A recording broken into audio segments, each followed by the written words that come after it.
Yes, good morning, everybody. Can you hear me?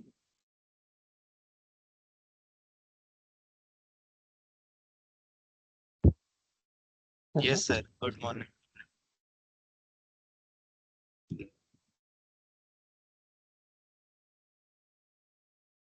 Okay. Guys, is there any question from the previous lectures that you may have?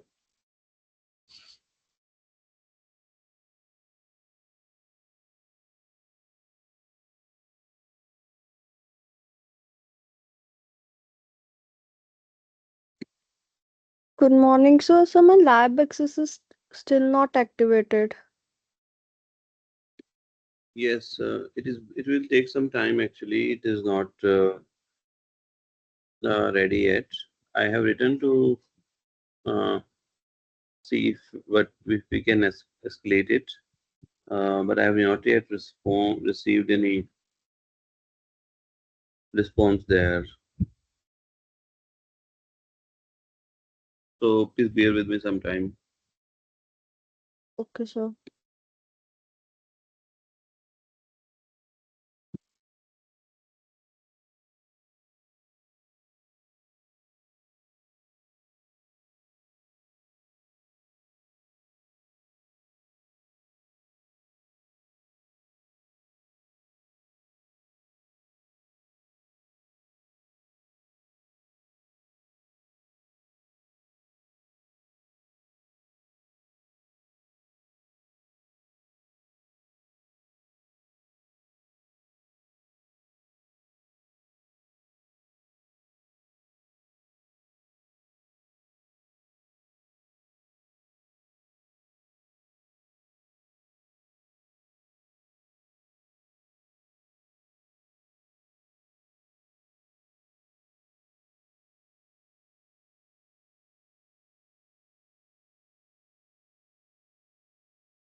All right. So guys, let's get started with our lecture. So I'm going to in today's class, I'm going to take you with some of the demos on the clouds about the lectures that we studied in the last lecture, which is majorly um,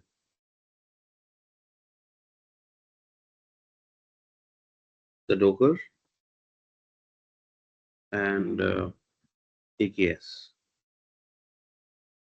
Okay, so we will go into the details of that. Give me one moment.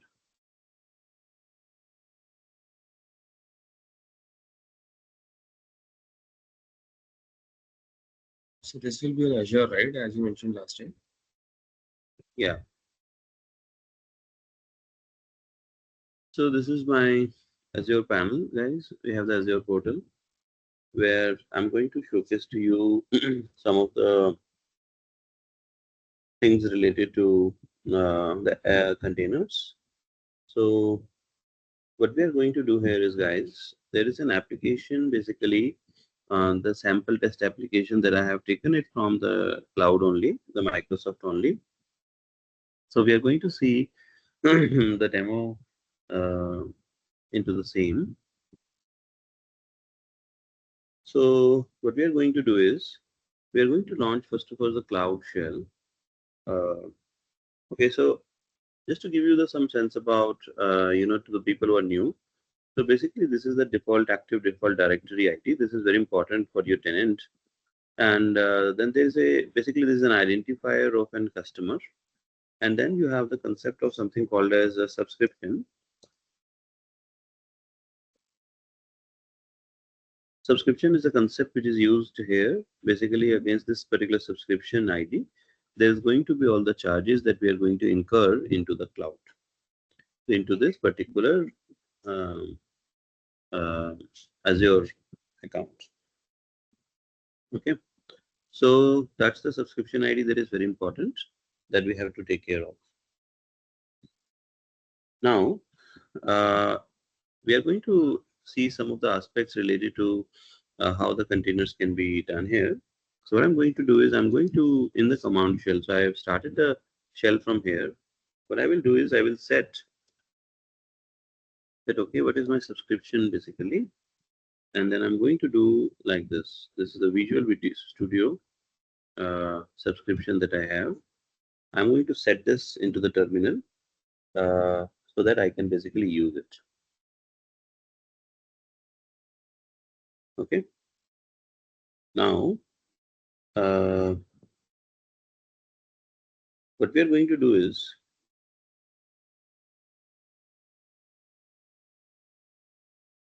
we are going to take some aspects related to the containers. So as you know, the container basically we saw in our local machine how the container can be spinned up. Similarly, we can also see the container uh, in the cloud. Now, if you remember in the local, when I shown you the container, basically that was getting the container images from the Docker Hub, right? So Docker Hub was an important consideration there because it was something which was used uh,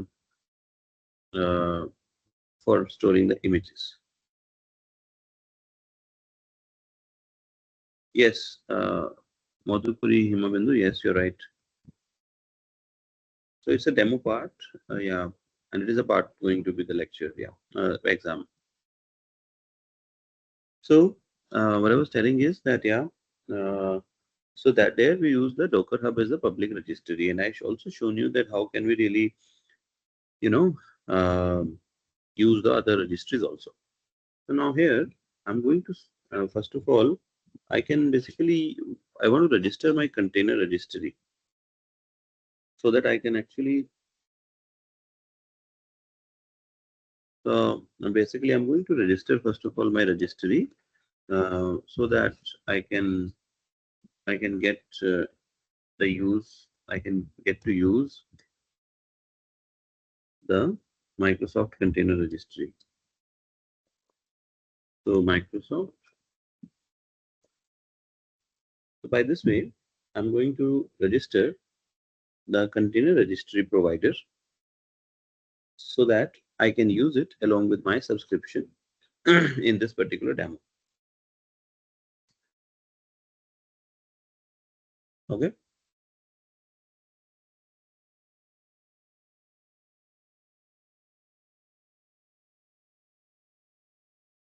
So we are into the home.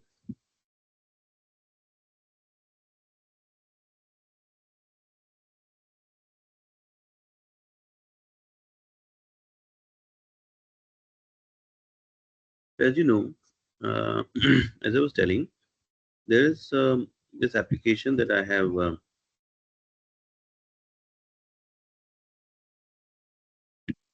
downloaded. This is again from the internet. You can find it publicly, and this is what like the application that we have we're going to deploy as a container. Okay.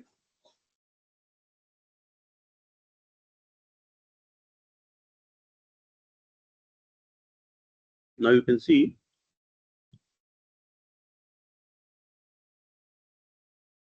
you have the original directory and the project, uh, which is basically there on the Cloud Shell drive.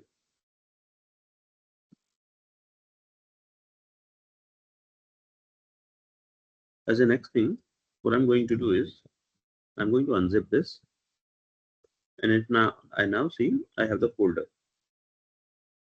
Okay.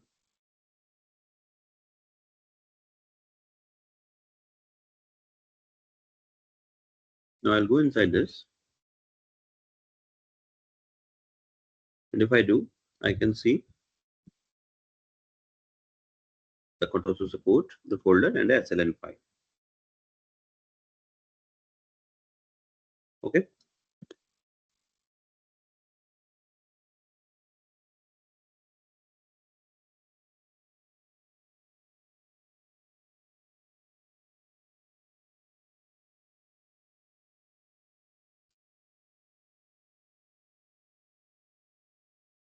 So first of all, guys, I want to show you the Docker file. I hope now all of you understand the Docker file.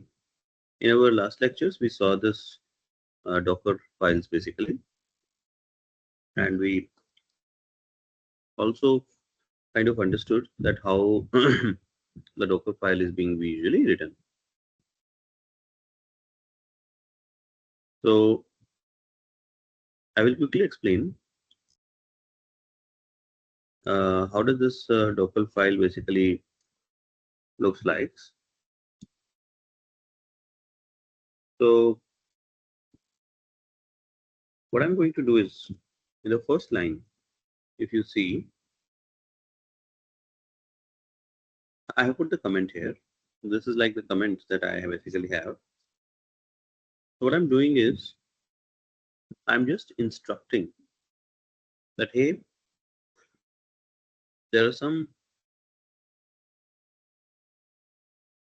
oh sorry, this particular base file basically is there. So you have to use the .NET ASP.NET runtime image, which is very lightweight and it only runs the applications as the base image. Then I'm switching to the app user in this line. Then I'm setting my work directory as /app. And I'm exposing the port number 8080 as a web server.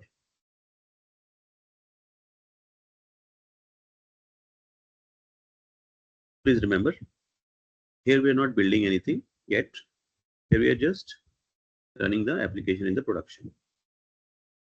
Now I want to build the environment. So what I'm going to do, I'm going to use the .NET 8.0 SDK image, which contains compiler and the build tools. Earlier we used the ASP.NET. Now we are using SDK in order to build it. Now we are copying the project file and restoring the nugget dependencies as the next step. And then I'm copying the source code into the container.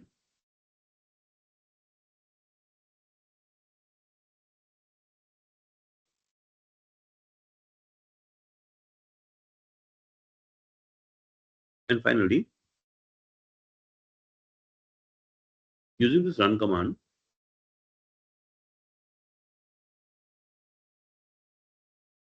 what I'm doing is I am building the project into the app build directory. Okay, with a specified configuration, which is the release configuration. So far I covered section number 1, section number 2. Now we come to the third part, which is publish stage. Here what I'm going to do, I'm using the build image, build stage basically as the base so that my SDK is available. And now I'm publishing the application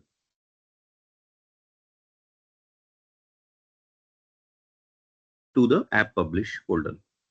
It strips out any temporary files, reduces the size, and then it makes the things ready for the deployment. I'm also using use app post is equal to false, which ensures that a portable DLL would be generated instead of the platform specific exe. Okay. So if you see this use app post, this is basically meaning is that it should generate a portable DLL rather than generating an exe file.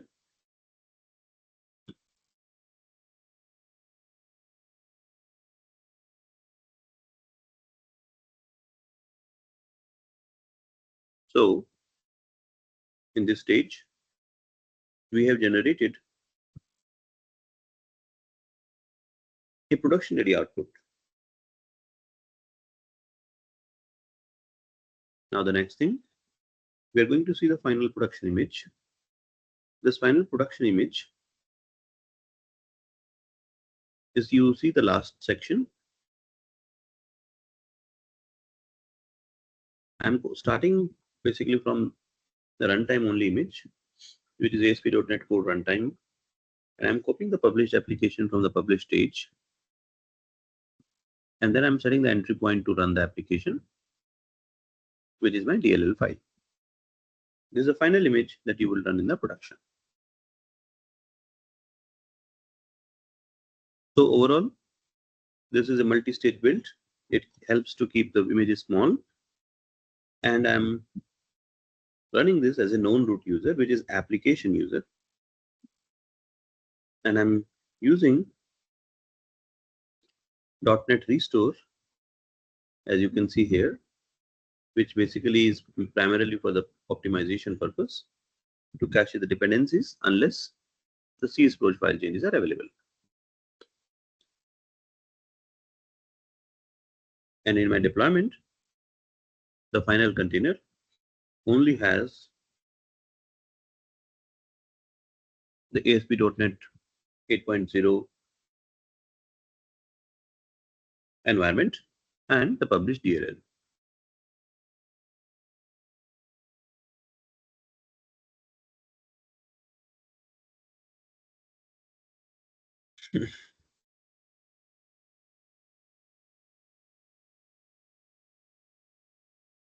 Okay.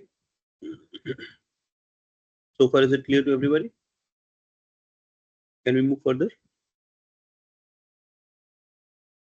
Can you please explain the run, entry point, and CMD in the Docker? Okay. If there are no doubts,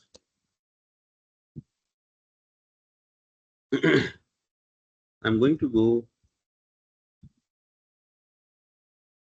here.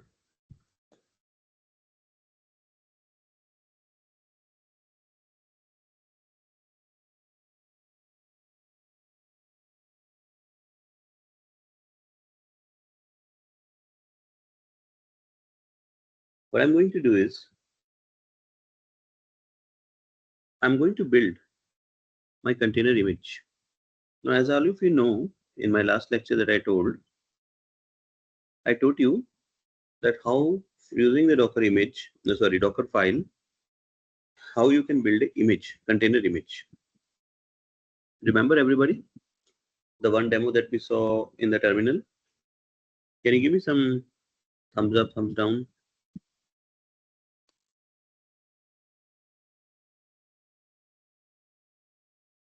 How many of you remember that we generated the Docker image using the Docker file?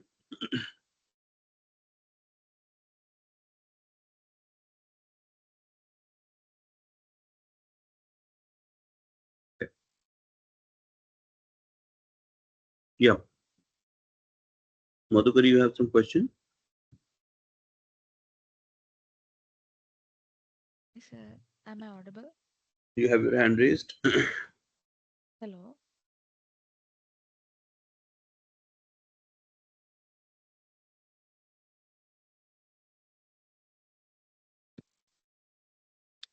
Am I audible, sir? Yeah. Sir, could you please explain the difference between the run, CMD, and the entry point which we are used in the Docker file? Which one, sorry? Run, CMD and entry point.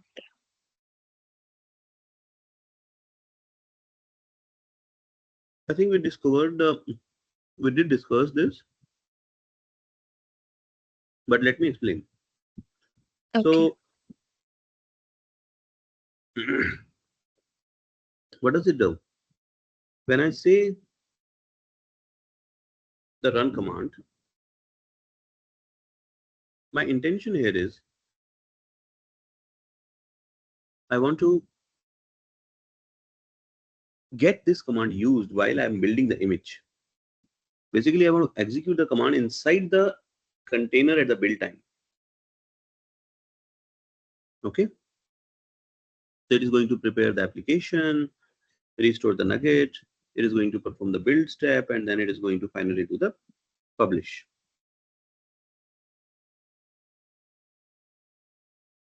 Now, once the image is built, all of these steps would be done and they will not run whenever you start the container again.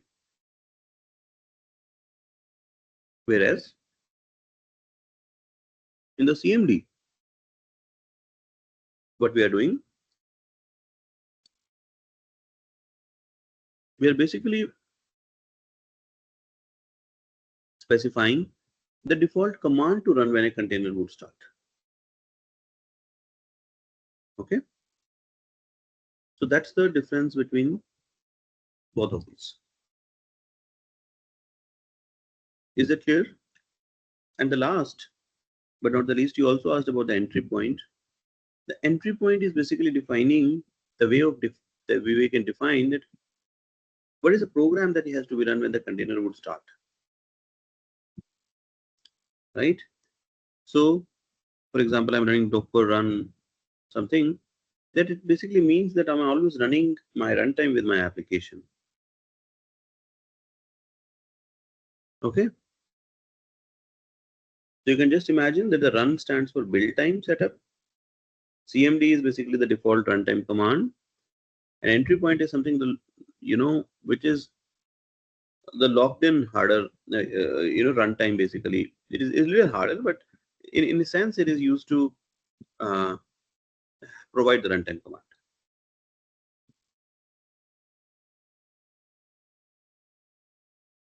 Is it okay? Yes, sir. Here a follow-up question. So basically, after we creating the Docker file, we are going to build that image, right? So at that time, we are using Docker run -d tag with the name. So at that time, the run command, whatever we have provided inside the Docker file will be utilized, isn't it? The Docker image would be created out of the build file. That's what, like, while building it, that command in which we have used during that run is utilized. Is that my question? Yes, let's see this in action, and then Okay. I hope you will understand it. Okay.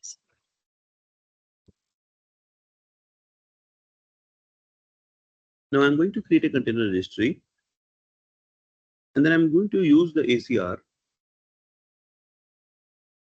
to build a container image and then store it in the registry. Okay.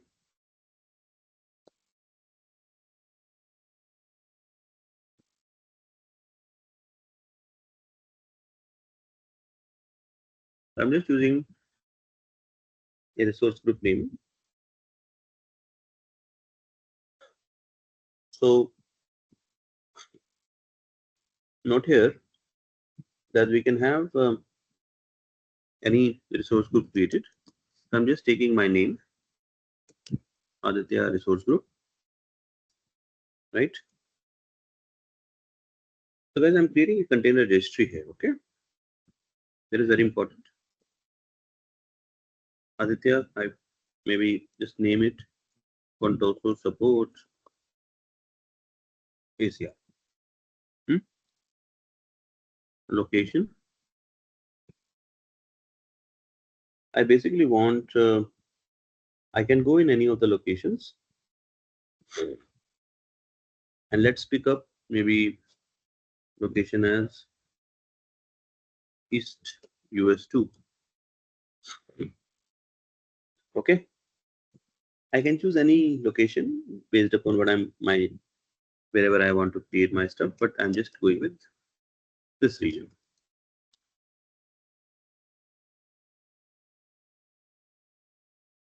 I'm going with basic SKU. I'm enabling. The resource group does not exist. Let's use and create one resource group.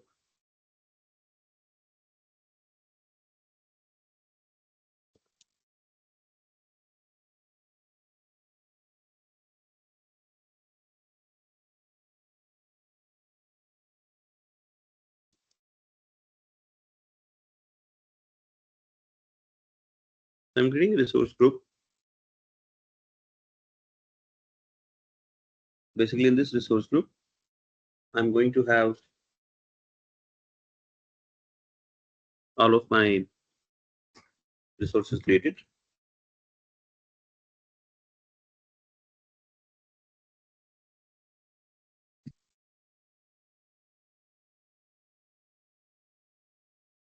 So let this resource group be created. Yeah. So we see Aditya Heaven Energy has been created. Now we again go and run this command again. This command, all of you understand, it might take a couple of minutes to execute, but here we are going to see the configuration for my container registry in the output once this command executes successfully. What I'm going to do here is, yeah, it has run successfully. I'm creating a new container registry, Azure container registry. Inside my resource group, Aditya-RG, my container registry will live inside this particular resource group.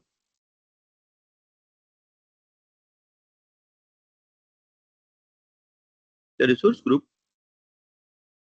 is like a folder for organizing the Azure resources. The name that I have given is the Aditya Contoso Support ACR. This is a unique name for my ACR, which also becomes the part of my registry after I will have to log in into it. I'm providing the location as East US 2, which is the Azure region where the registry will be hosted. I'm also turning on the admin account for the registry, and I'm basically using here the basic SKU, which is the cheapest one. There are other options which are standard or the premium, but that's where we are going with the cheapest, basically basic SKU which is available.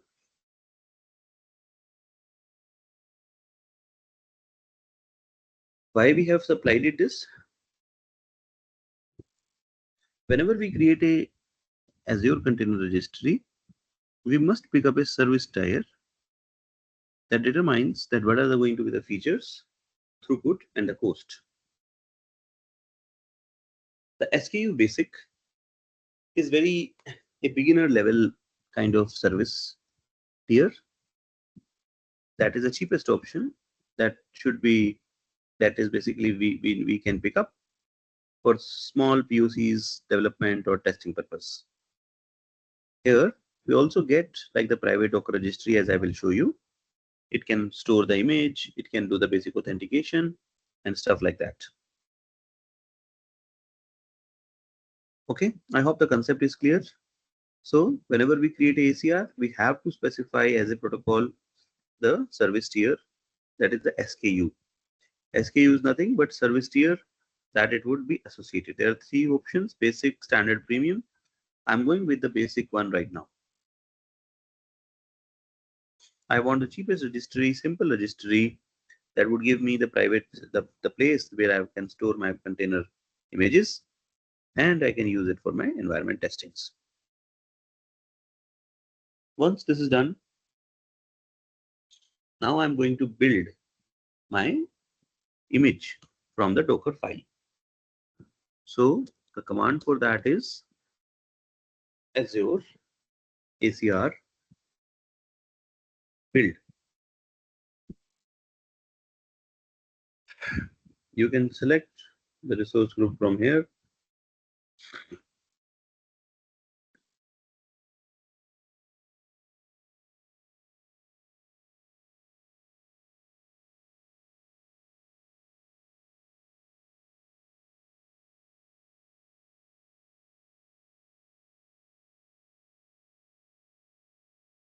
Now I'm specifying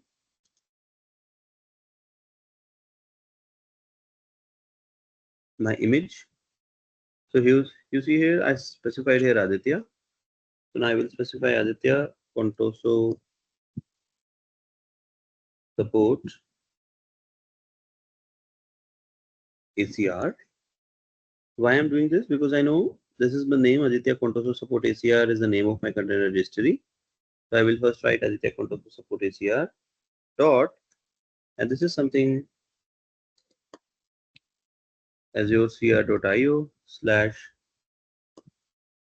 Contoso at support and v1 like this. And I'm going to give the registry where it would be Aditya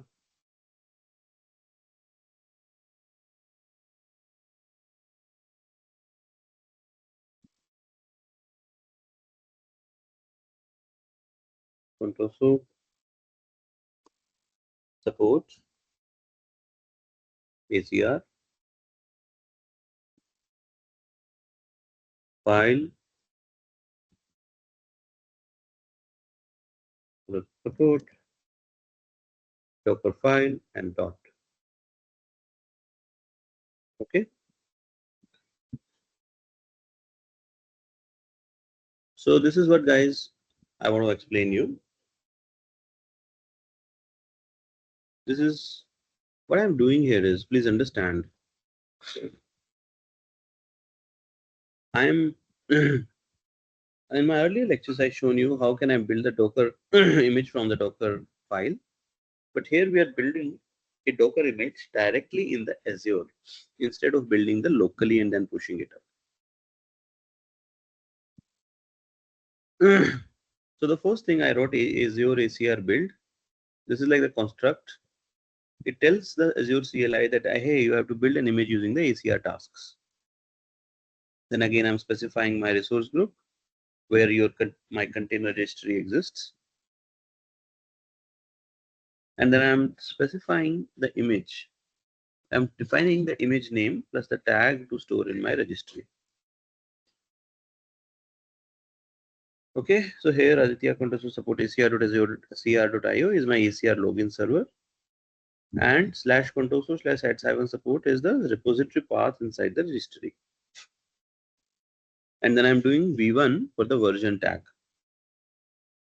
Registry is nothing, but it is like the one that I already created earlier. So I'm pointing to my Azure container registry to use where this particular image shall be stored. By the file, I'm supplying the location of my Docker file that defines how the image has to be built. And the last dot basically specifies the location of the Docker file from where it would be built up. Then I'm doing the build.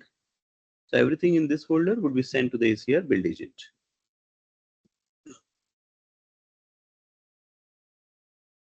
I could also have used Docker build plus Docker push, but there is no need for the Docker locally. Therefore, the build happens here in the Azure itself.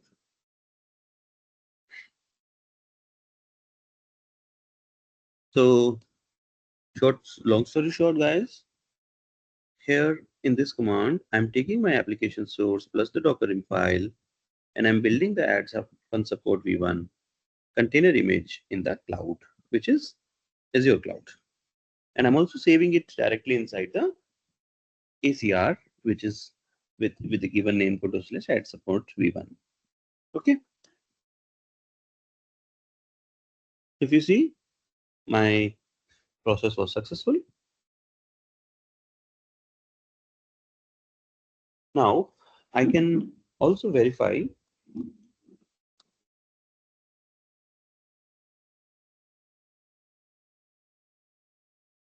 repository whether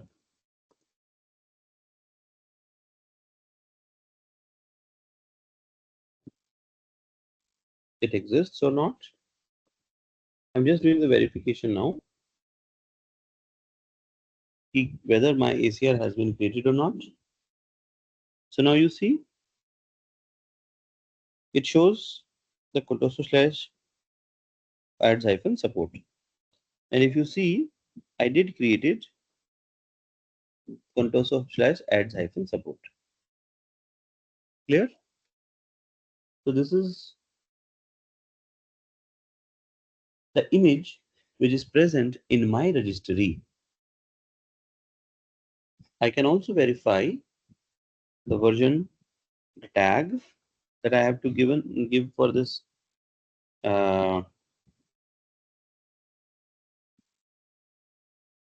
image. So what I will use the command ACR repository show tags, right? This is my name of the registry and for which repository I want to see.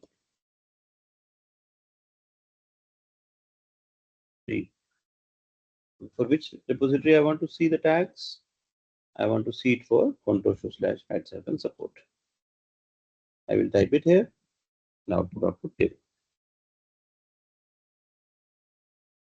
It will show me the version v1 in the output, hopefully.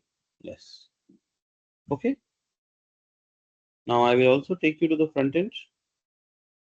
So we'll go to the resource group, Aditya RG, and we will see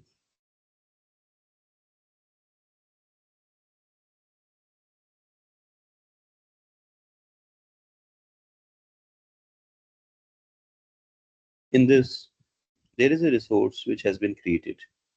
The resource that we created is a container registry. It is one of the resources that we have created just recently with the help of the terminal. And in this particular, this is a ACR, guys. This is my container registry, just like the Docker Hub. Everybody and every company creates their own container registry in the production environment where they would be storing their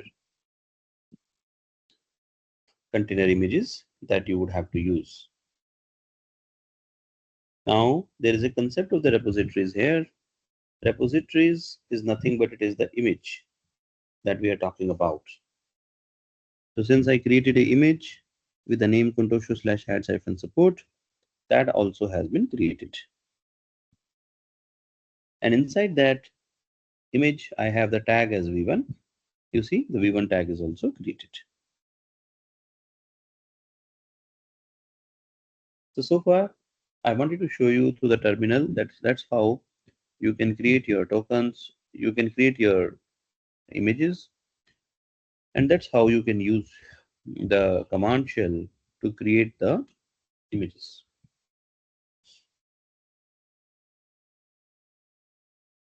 Okay. Now, here, next step is I'm going to test my container image that I built so far. And I'm going to use a service called as Azure App Service.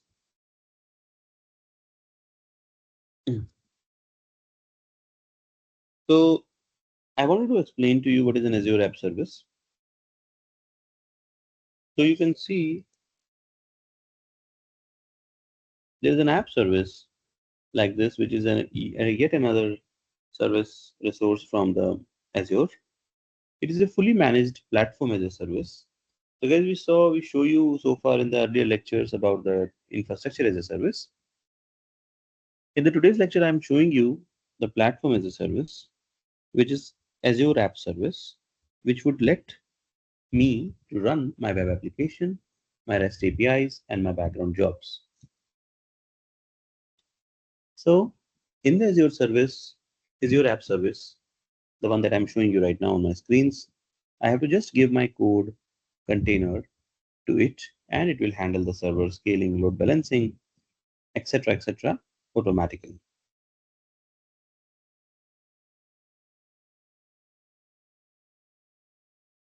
Okay.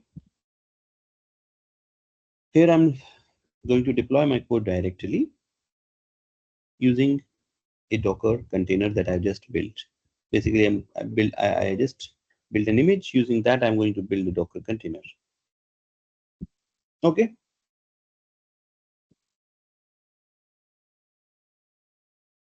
So let's go ahead and let's. The first thing that I'm going to do, I'm going to ensure.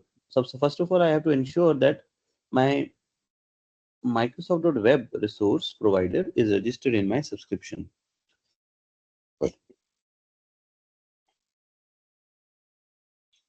Like this. Like the way I registered the container registry, I would now register the Microsoft.web. It will ensure that my subscription can create the app service resources. If the provider is already registered, in this command, we will make sure that Microsoft Web can be used very well easily. Whether this has been done or not, I can also do maybe provider show, and I can see namespace Microsoft.web, and I can just query what is his registration state.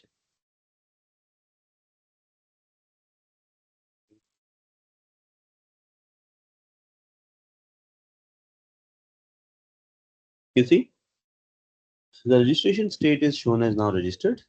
If it shows registering, you would have to wait for a few minutes to run the command, to run the future commands. So guys, now I'm going to proceed further, and I'm going to show you how I can create the app service plan. I shown you this app service, and this is the app service you can check from your search here. Now I'm going to see app service plan. Give me one moment, guys.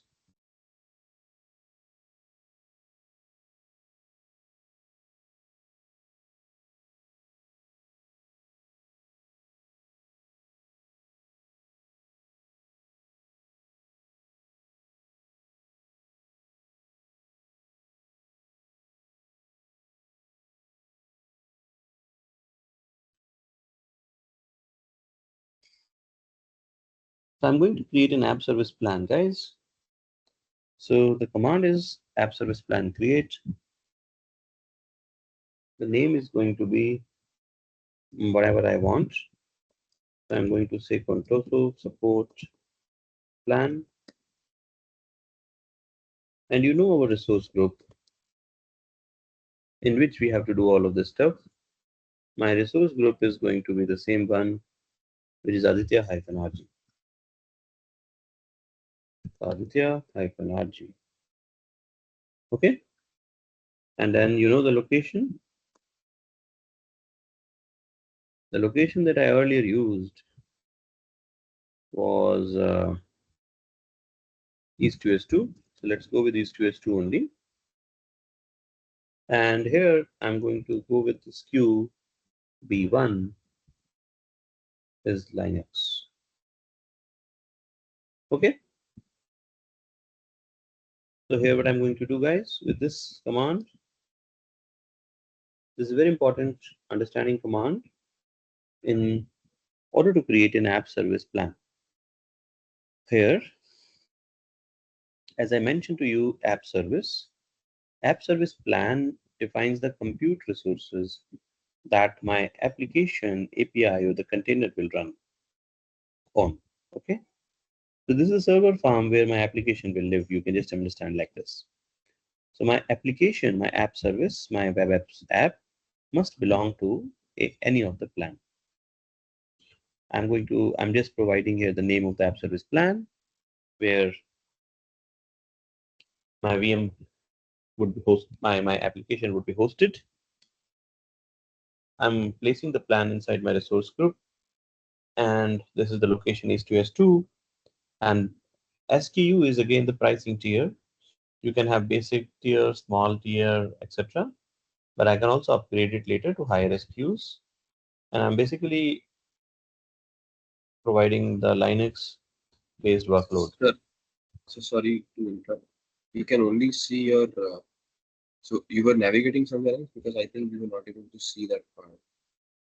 No, I'm here at you can see the Azure screen. The shell only, right? You're on the shell, right? Yeah, I'm on the shell only. Okay.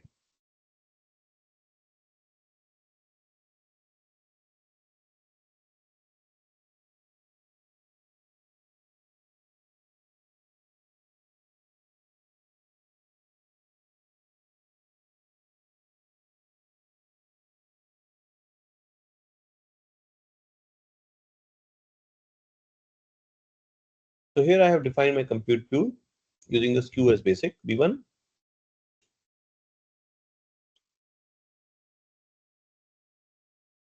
Without an app service plan, guys, your app service has no infrastructure to run on.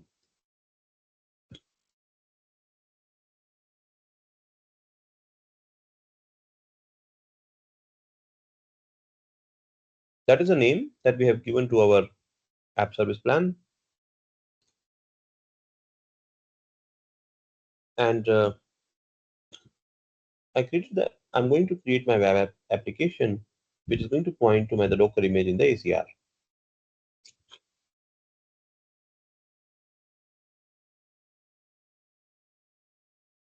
Now, the next thing, I'm going to create the web application. Now it is very simple. I'm going to give the same resource group name.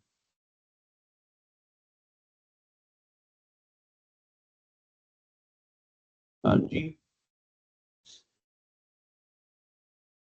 The plan as, so what is the plan that I want? Want also support plan. I'm going to give the name as Aditya. This is the name of the web application, guys, that I'm giving. And now I need to provide the registry URL. Okay, let's type it anyways. Container registry.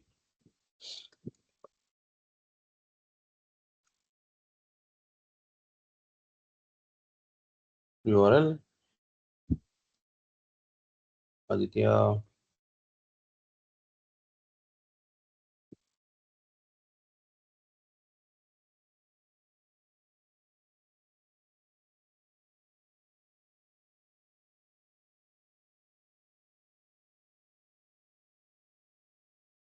Okay.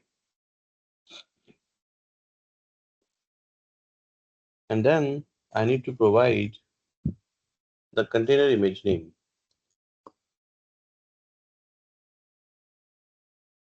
Everything is happening in the cloud, guys. Okay. Control /ads hyphen code 0. Oh, sorry, there's a spelling mistake.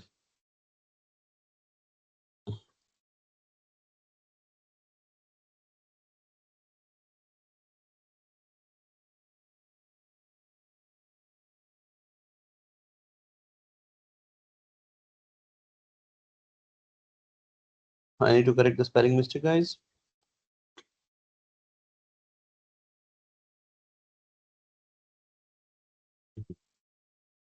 I don't know what is happening. Let me copy this and paste it again.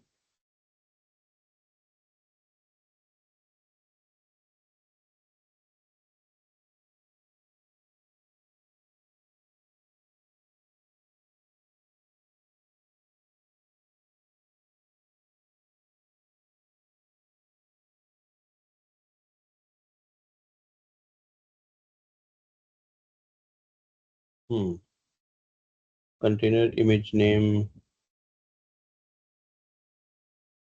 You already specified, right?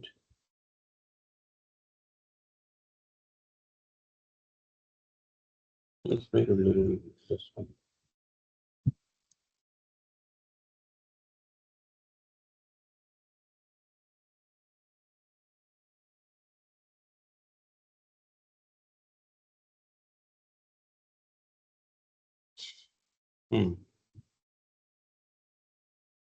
You see now? I copy pasted it. Should work.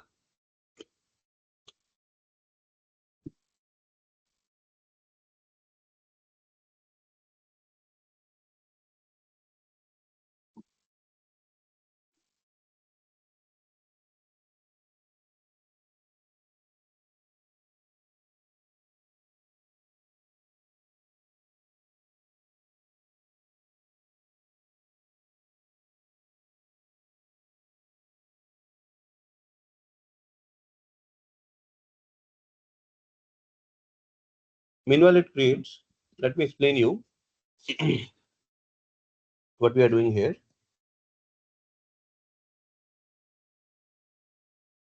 Guys, I'm creating the Azure web app for the container, which is basically a platform as a service. This is an environment where my Docker image is going to run inside the application service plan that I created earlier. Do you see? That is a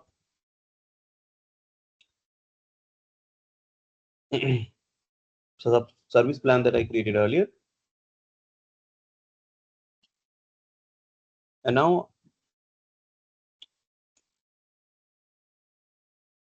I have web app for my containers, which lets my custom container image to be run.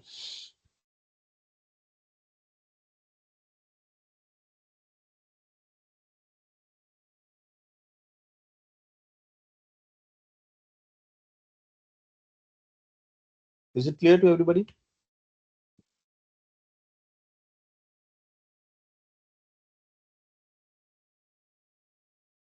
Now, let's test whether our container is really working well.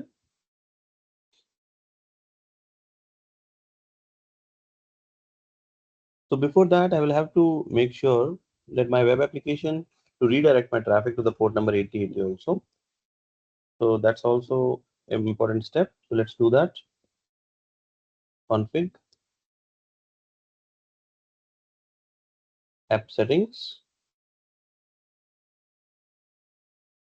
I'm going to set, again, I'll copy my resource group name.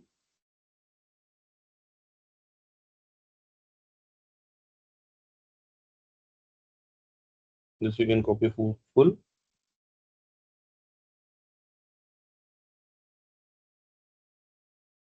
Here.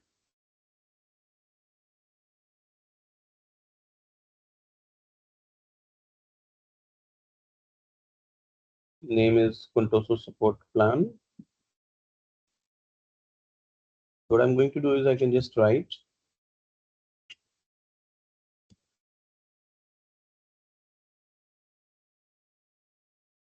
and then I'm just going to do settings. Website port is equal to 8080. Okay, so I'm configuring my web application to direct my traffic to the port 8080. That's all. Now I can just do the check.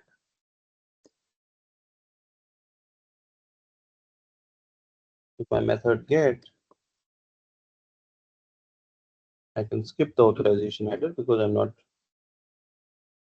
providing any authorization header yet.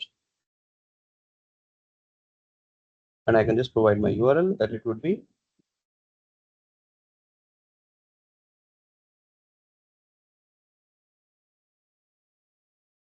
go to your websites.net.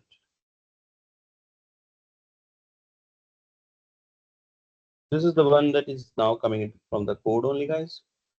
So this is my resources.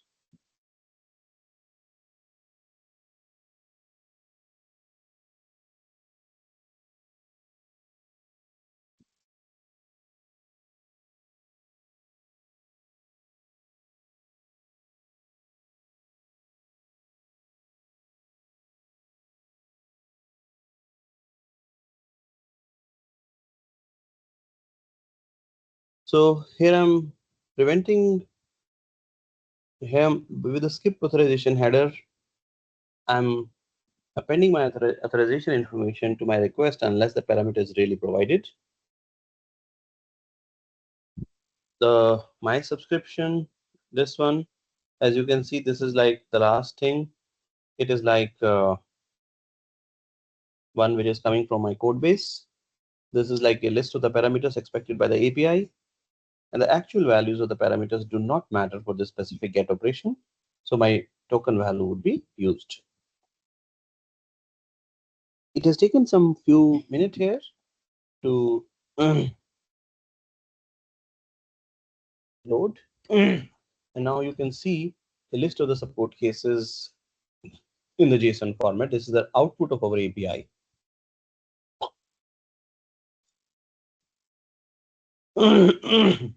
Now this is how our application has been launched. All of it, you can see my browser also, right? Or you can only see my Azure terminal.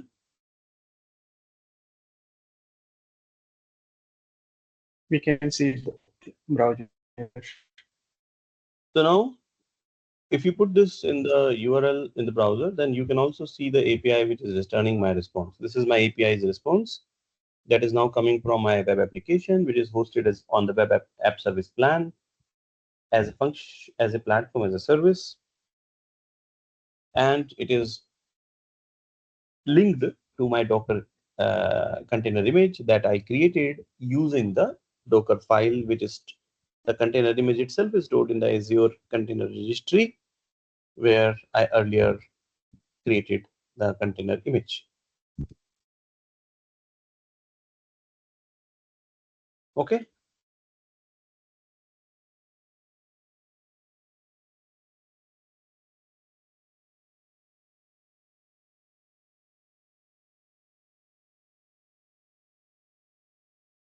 If I just want to get certain case number, maybe say suppose I want to go on a case number 4, it will only show me the case number 4 also. That is an API, as you all know, that I have exposed in my code base. I can also delete a support case. So again, the CRUDs that you know, we can fire the CRUDs also.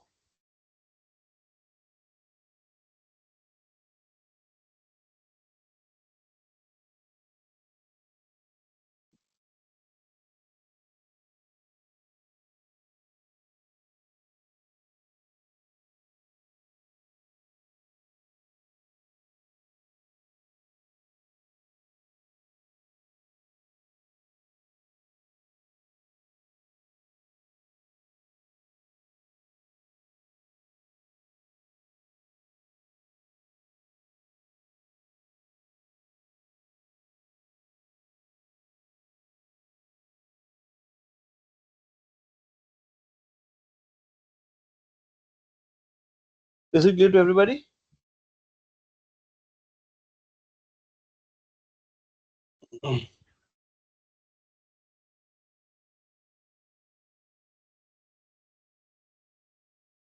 You can download it, so Suresh Pradeep Deva Rao, from the internet. It should be available publicly. That is a public domain learning exercise that we took it.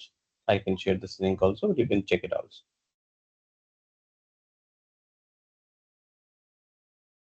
Okay, Ajit is helping. Arup Jyoti Thakuria. Docker run command can modify the CMD, but not. Okay, thank you. Pani Bhushan, while we can create all this using UI, why do we need to use terminal? Hey, just wanted to explore and show you case to you. That's all. Nothing. Of course, you can do it from the UI, but the intention is to showcase that how we can basically do this. Simple as that.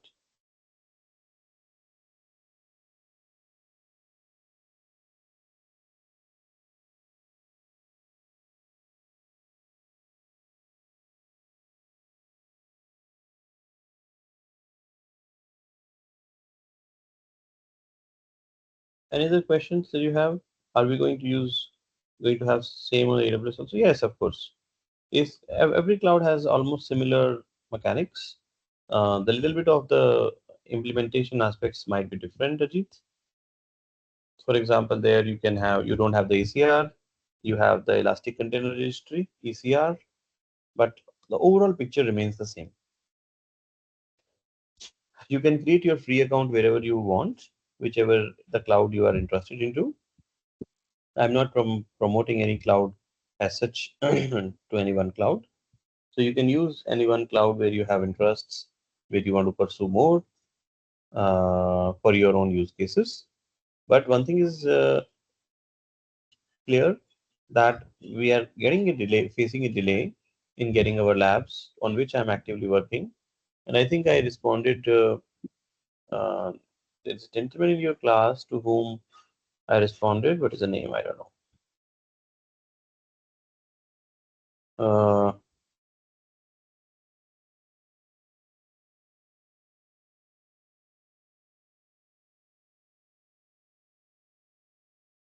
Chandra. Yeah. So Gautam Rakshit has reached out to me for the OSHA platform, where there. I looked him into the right person who is basically taking care of this, and we got to know that there are some issues where they're taking care of something. Okay.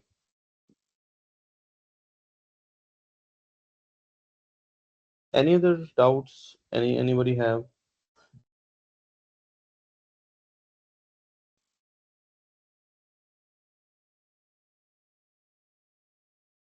Suresh Padiprao is asking that AWS will build image on server and push it on ECR. Yes, I think that is exactly the same difference.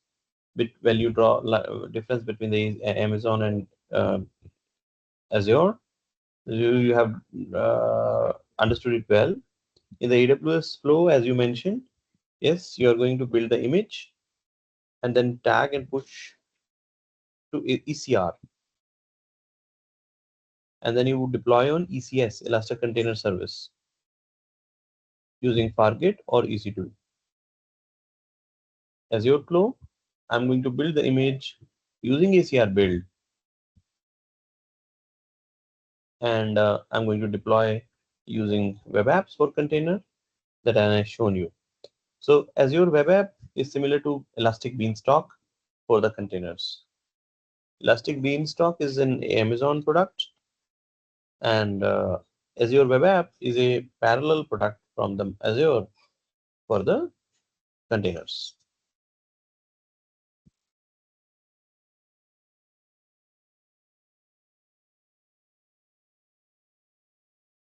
Is it okay?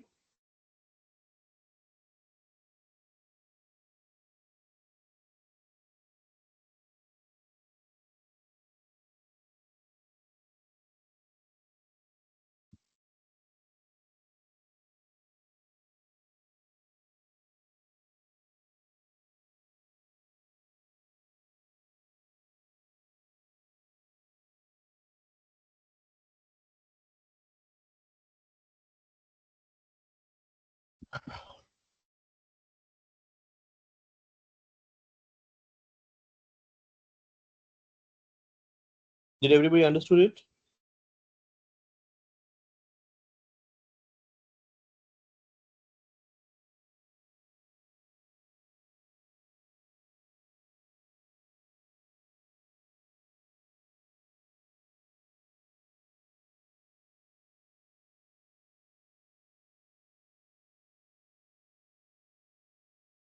Hey, we didn't use the Sorosho. We didn't use the Docker command, right? As I mentioned, we are using the Azure ACR command to build it.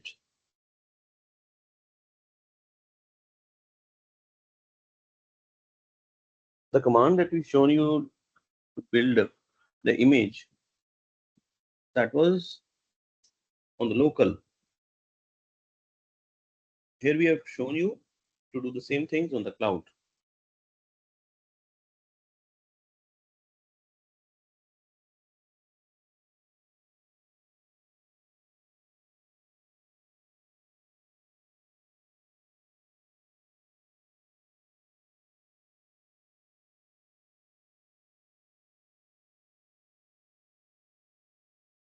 when we did it in the last lecture with the Docker, we build the image like Docker build, and then I supplied my Docker file.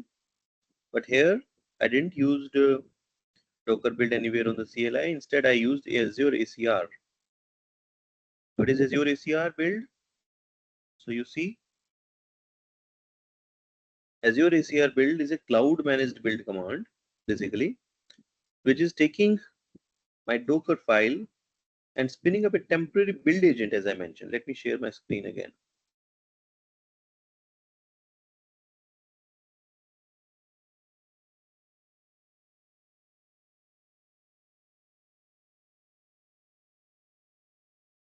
Can you see my terminal?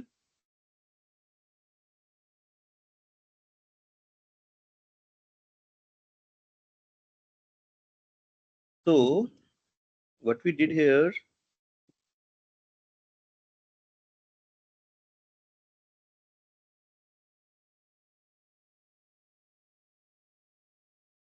you see Azure ACR build. In this command, please try to understand, this is a cloud managed build command, Azure cloud managed. It is spinning up behind the scenes a temporary build agent in the cloud. That build agent that is running, internally it is using the Docker build only. But it is an abstraction provided by the Azure, so it is easy for us to use this abstraction and not worry about the underlying Docker build. And the benefit of this abstraction, using this abstraction, is the resulting image would be automatically pushed to the Azure Container Registry that I supplied. You see, this is the name I'm supplying. So Docker file is still getting used here. As you can see, I have supplied the Docker file, right? Like this, I'm supplied the Docker file,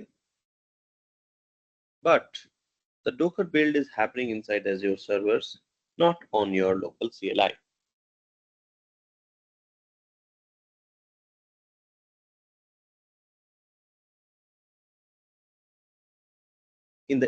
I also want to mention here that in the AWS, you would usually run Docker build yourself, either locally or in the code build itself. And then you will do Docker push to ECR. But here in the Azure world, Azure ACR build will do both in one step, that is Docker build plus Docker push both together.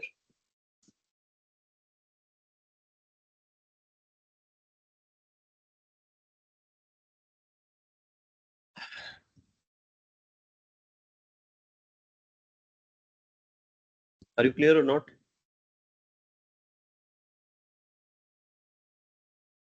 Yes, sir, clear. So I have one more question. So just we are using the Azure CLI for doing all this stuff. The all the code base was directly push on ACR, right? In the No, fo- in the code form of base we uploaded, right? I've shown you here, right? The code base. This is the code base that we uploaded using a zip file. You can download your zip file from the internet and use it. yeah. Correct. Using the code base, the image was built. Yes, sir. So on the local server, we don't need any space provision, disk space provision like that because ACR having all that. So image and all there we are storing there. Yes, local image no need to have any sub. Okay. Okay.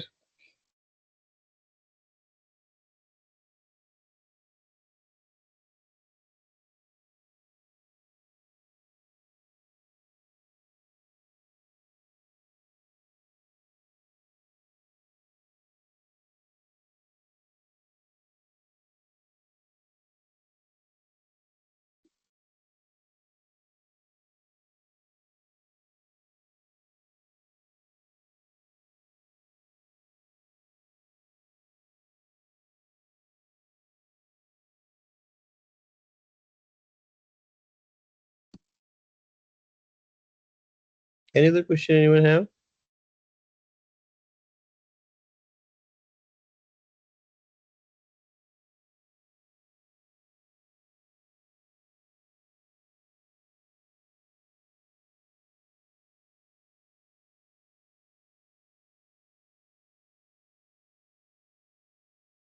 If not, let's proceed further.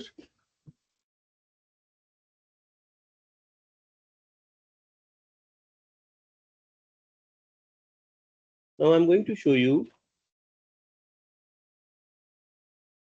the AKS, which is Azure Kubernetes Services. We saw Kubernetes locally in the last lecture. Guys, did we saw that or not saw? Did I cover the local Kubernetes?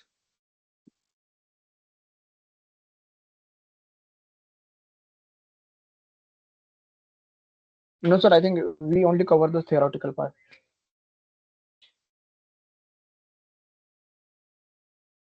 What about others?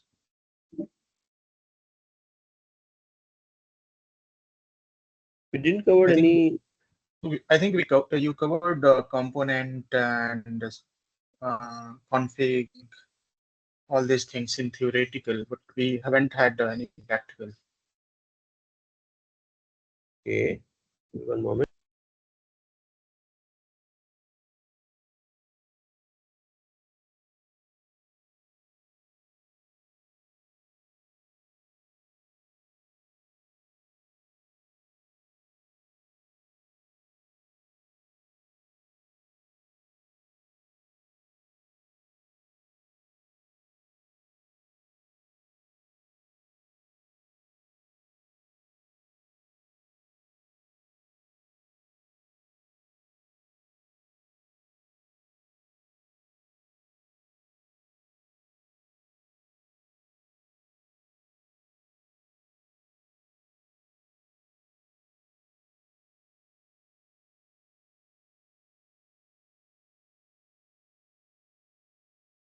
Hey guys, were you present in the last lecture?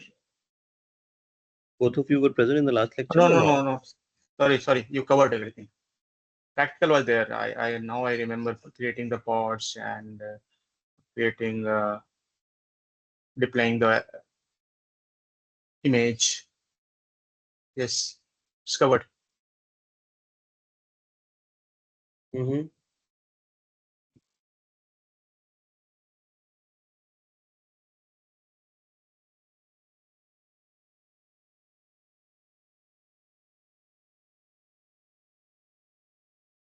Okay, so let's. Do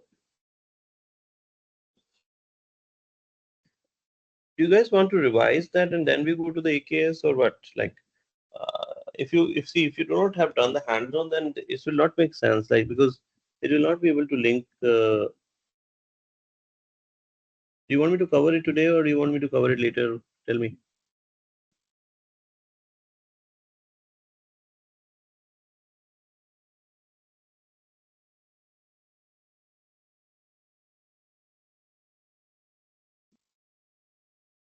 Sir, I think let's this all these commands whatever you just explained about deploying the application using the Azure. Uh, let's try to do it from ourselves and get a fair idea how can we deploy our application in Azure or using the app services. And once we are done with this, I think then we can go ahead with Azure Kubernetes service. This is something I'm thinking. Okay. I want to know from others also. So I can cover container service as your container service today's lecture because we do have the time. But I want to know maybe in the chat window, can you give your inputs? Like if you want to cover it, please type yes. If you don't want to cover today, please type no. Yeah, that is a separate concept actually. Azure Kubernetes service. No. I want to see how many yes, how many no's. 2 yes so far.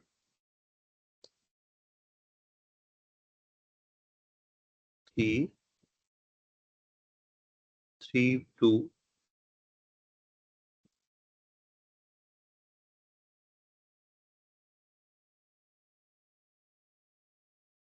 4344 55.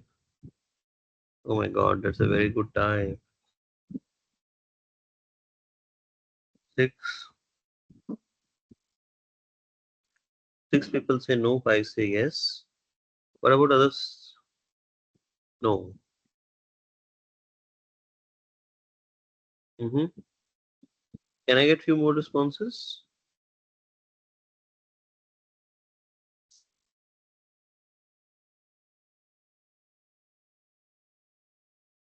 Can I get some few more responses, guys? This is very hard decision to take whether to do it or not do it.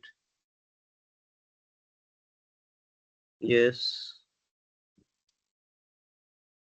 Hey, if you have already typed the no, then please don't type it again, okay? Yes, yes. Okay. So guys, there are equally yes actually. So let's do that, okay? Let's complete it. So first thing that I'm going to do is I'm going to register my container service,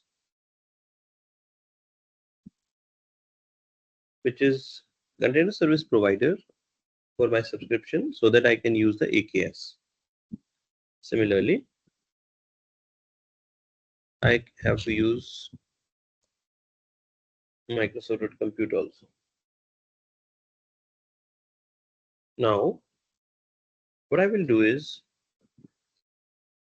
I will do Azure AKS create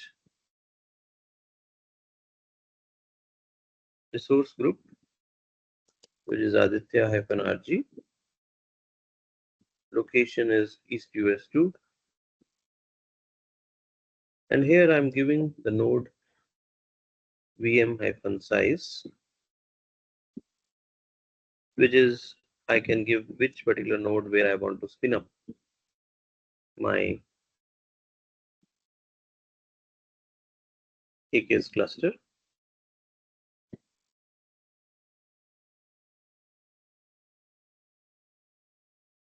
Okay, the node count I'm basically giving is 1. Okay, and I'm also going to generate the SSH keys, and I'm going to attach ACR, the one that I created in my list now.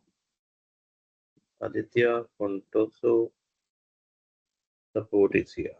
Okay, let's run this. You have to understand what this command is doing. So in this command, what I'm doing is I'm creating a new Azure Kubernetes service cluster. Oh, what is this? Okay, so this is not supported. So maybe I'll have to go with another one.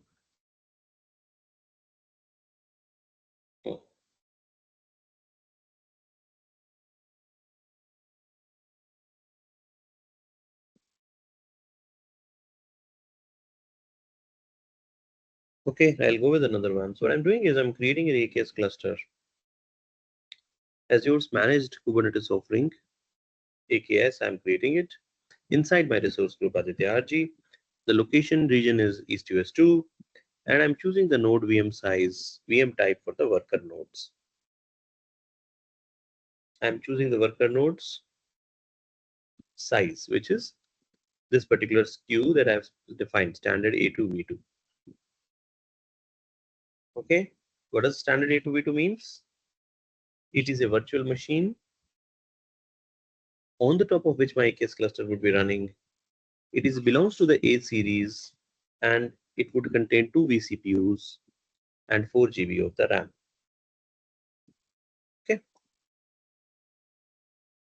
So I'm also naming this cluster. The name of the cluster is going to also support the AKS. There would be one worker node, so one VM initially, and I'm attaching my ACR. I'm granting this AKS cluster the permission to pull the container images directly from the Azure Container Registry that I created earlier in my previous step. So after this successfully runs, guys, I'm going to have my Kubernetes cluster in the east-west region, which has one worker node of the size standard A2V2, which can pull the images directly from the ACR. Okay.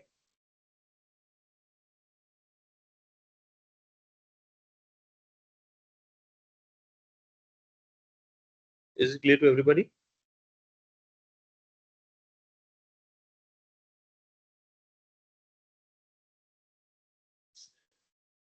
I do have one question here. Is this command going to create a cluster like it will create one master and one worker node? Very good question. So master versus worker node is a concept that we basically saw in our local when we saw the Kubernetes lecture. So the control plane, which is the master node,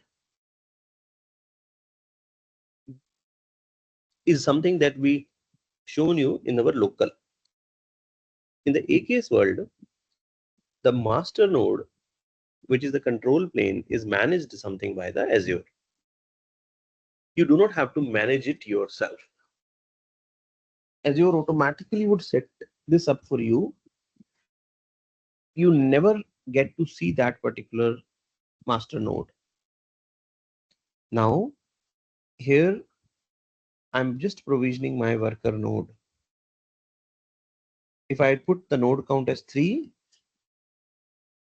as I mentioned here, node count 1, it will simply spin up 3 identical worker nodes in a node pool.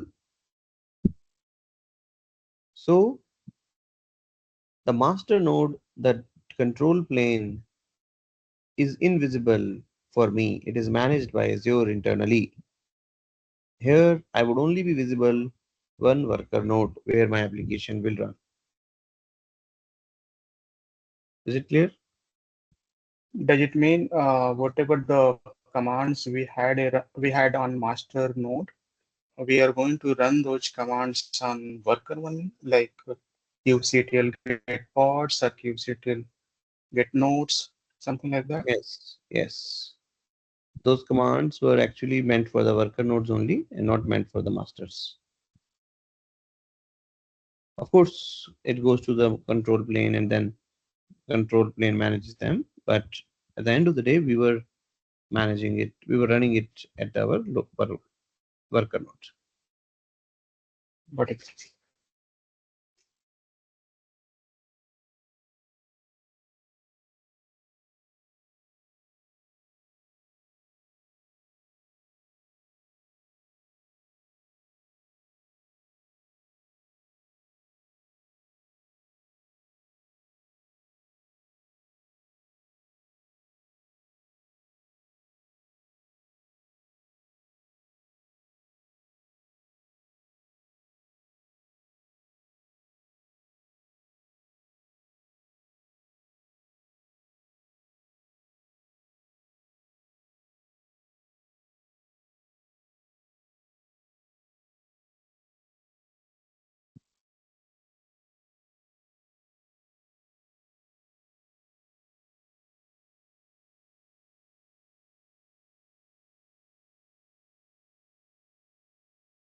All right.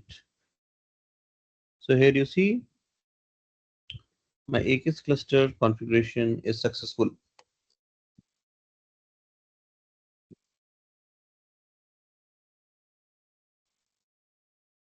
Now,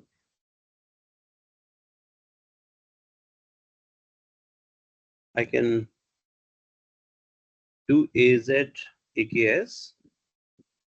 I can do get credentials. And in the resource group,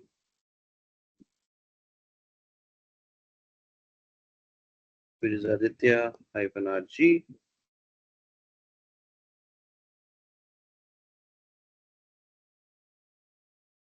AKS.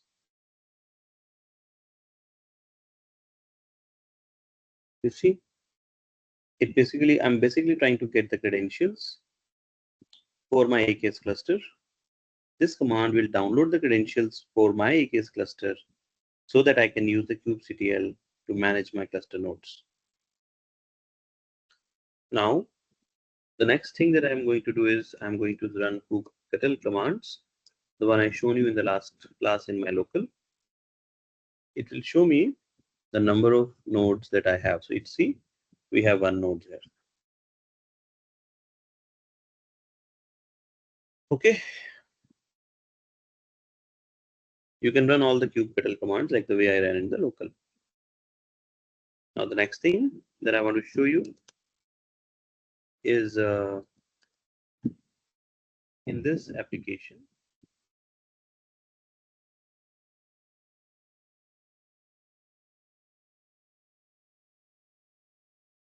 You basically have the Contoso deploy.yaml.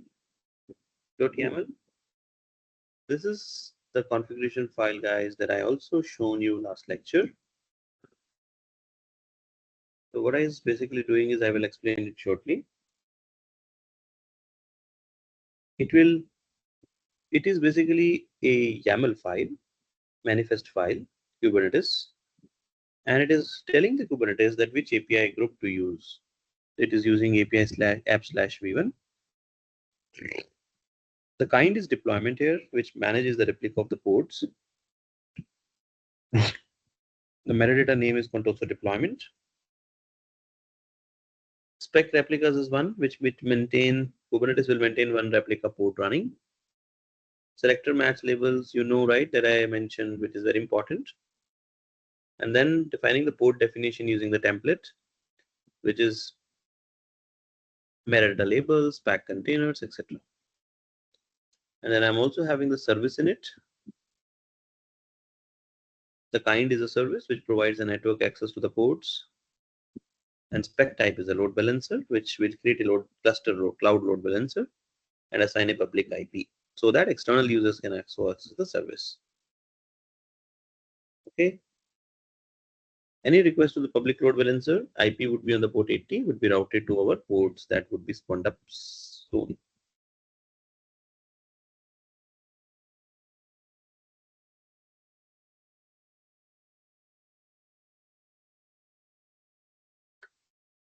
So cool. So now what I'm going to do is I'm going to edit this file because I have to specify my container image, as you can see here.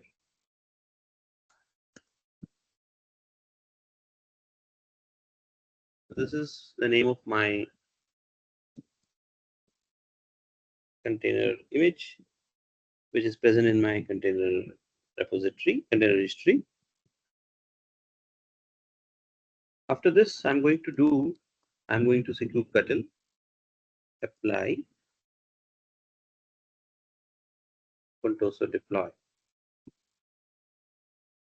I am deploying the service by applying the manifest to the cluster. So now, after I do this, if I do kubectl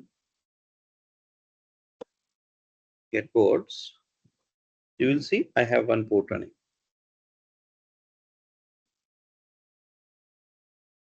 What I can do,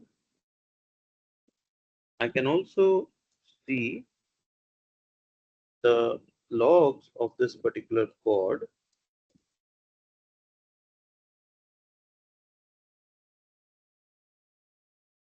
You know that one port can have multiple containers, but the good practice is to have one per container.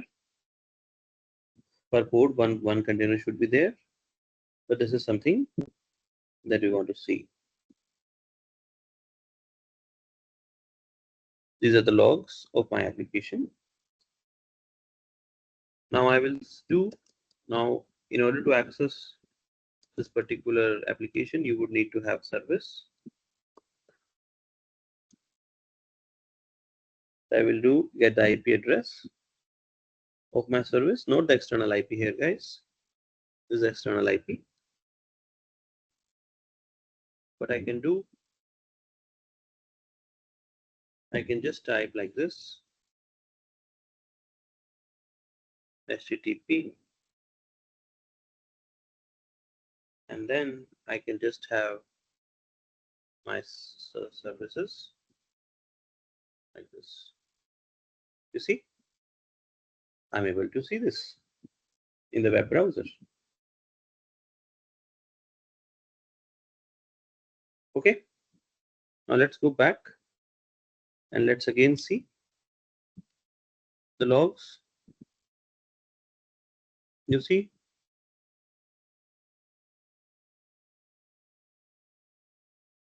let's copy this logs line.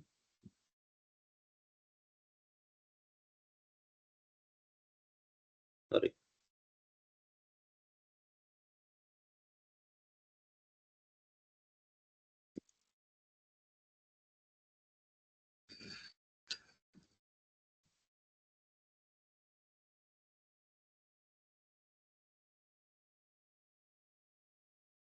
This is one logs that we have.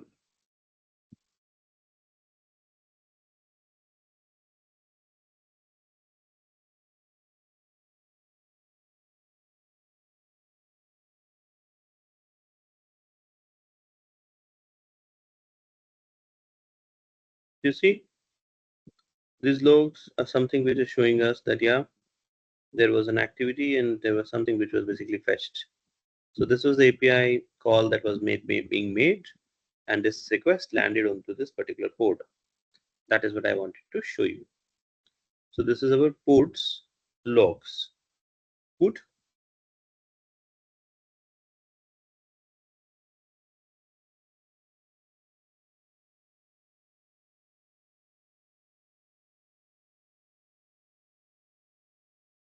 Now let's go and see in our resource groups. Do we see any AKS? Yes. You see, we see the AKS now. Contoso support AKS. This is Azure Kubernetes cluster that we have created under the hoods. And in the settings, we can see the node pools. So one node pool has been created, has been succeeded, which is running manually. This node pool contains one nodes. The node size is A2V2. एक हमने virtual machine बनाया है. And in that I have one node in this cluster. And this is how you can see all the nodes also. On this node, my ports are running. And this is using the 35% CPU, 41% of the memory, like that.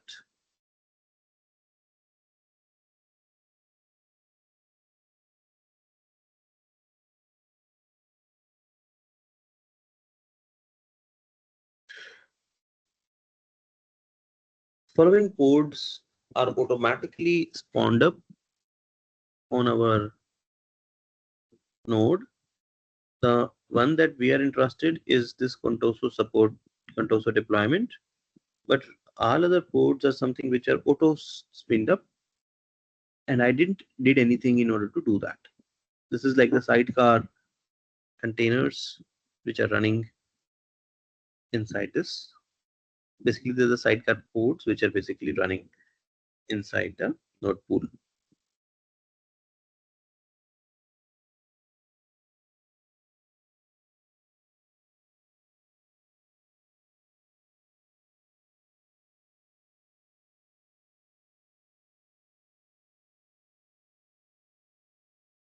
Is it clear to everybody?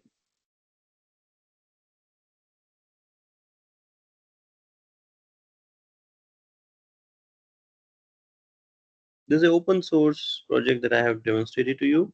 So nothing is, something that I have written. This is something that is available out of the box, all there.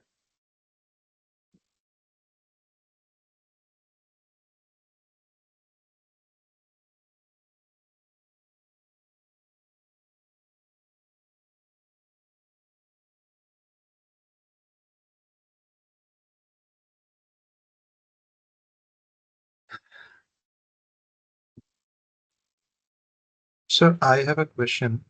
So even though the master is abstracted by Azure, but how is the size of the master decided? I mean, is it something that is dependent that Azure has some internal sort of a lookup based on the node VM size that we are specifying as part of the command? So good question. You are asking about the master size, which is being abstracted by the Azure, correct? Yes. You're right. Basically, the master plane, the control plane rather, for example, master server, API server, scheduler, controller, manager, etc. They're running on the Microsoft's own infrastructure. And we do not have to pick up any virtual machine size for that. So the control plane is free for the standard clusters. We only pay for the worker nodes. So we do not have to really bother about it. Now, to answer your question, how Microsoft decides कि कितना बड़ा size रखना है उसका, that is something internal details. But so far, what I have learned by running their documentations is that Microsoft runs the master nodes on some dedicated virtual machines, which are like some, I think they're from the D series, right? So you cannot resize them yourself. Please note, this is hidden. But Azure would automatically scale the master resources as per your needs. And you can only choose the worker node sizes because that's where your application containers are actually going to run. So you can read about that more on the documentation, but definitely this is what I have read. कि जो behind the scenes master node चलता है, that runs on some D series वाला virtual machines, which are managed by the Microsoft, but because it is free, they don't want to show it to us. Okay, so in that case, if I'm taking the Azure Kubernetes service cluster, then in that I have means I don't have any control over the master configurations. Which Yeah. Okay, got it. Thank you. Good, thank you. Any other question?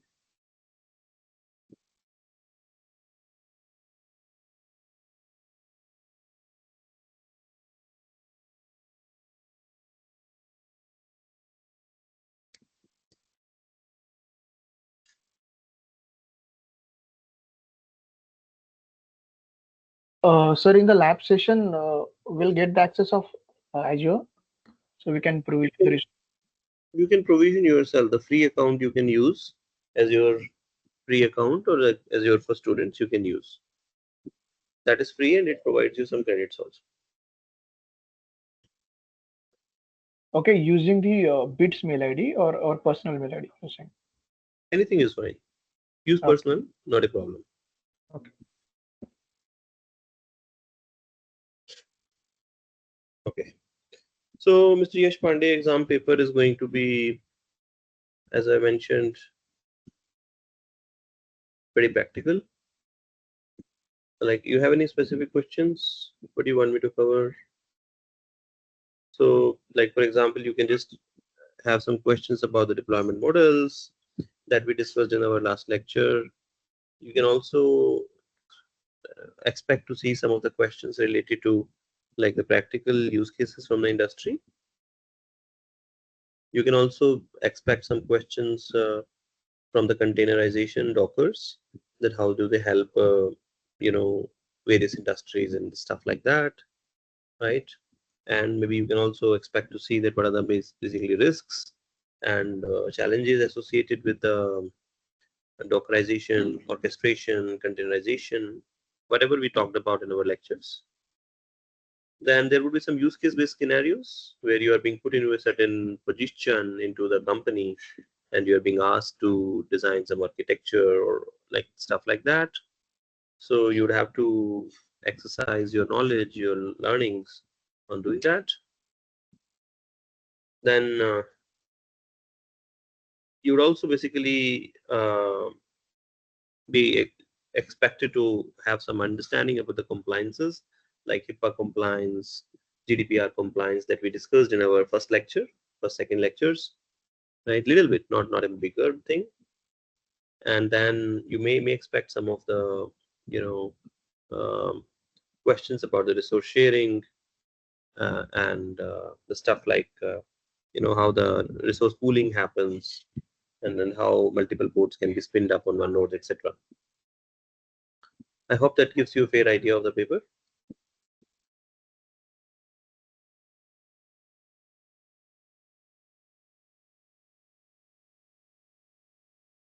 Oh, PPTs are completely enough. No, यार ऐसा नहीं कह सकते ना, मतलब like that depends upon you.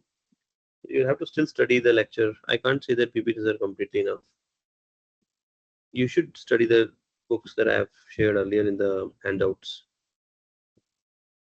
Okay. Few sample questions, practice test already shared, right? You can have access. Everybody has access to the previous question papers.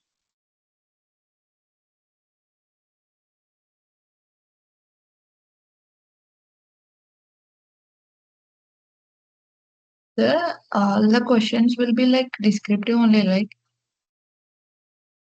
or else like commands will also be written. Command will be written where? I mean, in the questions, I mean, the exam. Like what will be the command to use the spin up the replicas of the deployment or something like that we can expect, or only the theoretical ones or the scenario based questions? Scenario-based questions. So you Okay, should have the basic thank you. commands that would be helpful, but not a big, not exact commands. etc. Okay. Yeah, sir, if we follow all the recording diligently and all the decks actually that you have shared so far, with no reference to any book, so is that fine actually with the exams? That's what I just mentioned, Monish. Ideally, that's not the expectation. You should definitely study some textbook. Uh, you should definitely study something extra. Oh, okay. That's where like lectures are for the references, right?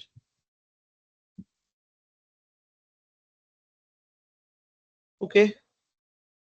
Then any other question if you have, then I can take it. Otherwise, let's wrap up the class today.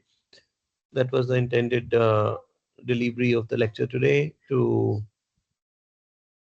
showcase you the stuffs related to the containers in the cloud and the Kubernetes in the cloud. So from handout perspective, first 4 modules are in the syllabus, or how many modules actually? Whatever we have studied so far in the lectures is being the part of this. Okay. Let's also do the cleanup now. I hope all of you can see the screen. Otherwise, it will have the charges.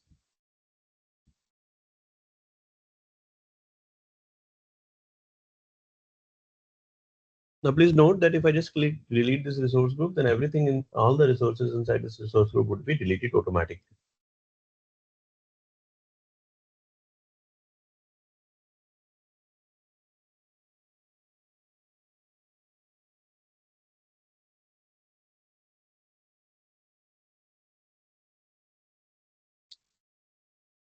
So everything is started deleting.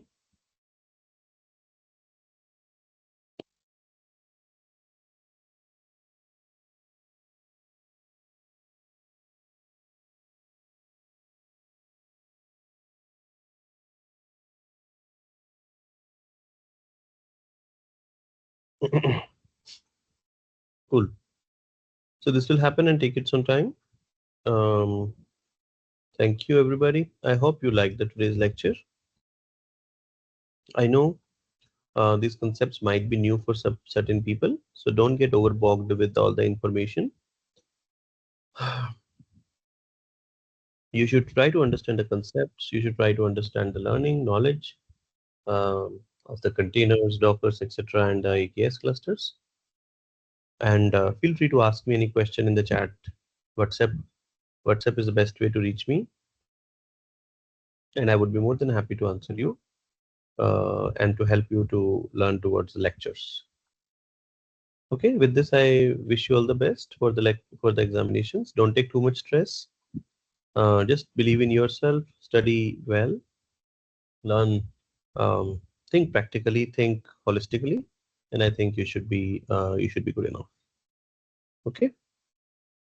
So take care, and I'll see you after your mid-sem examinations with some more learning content.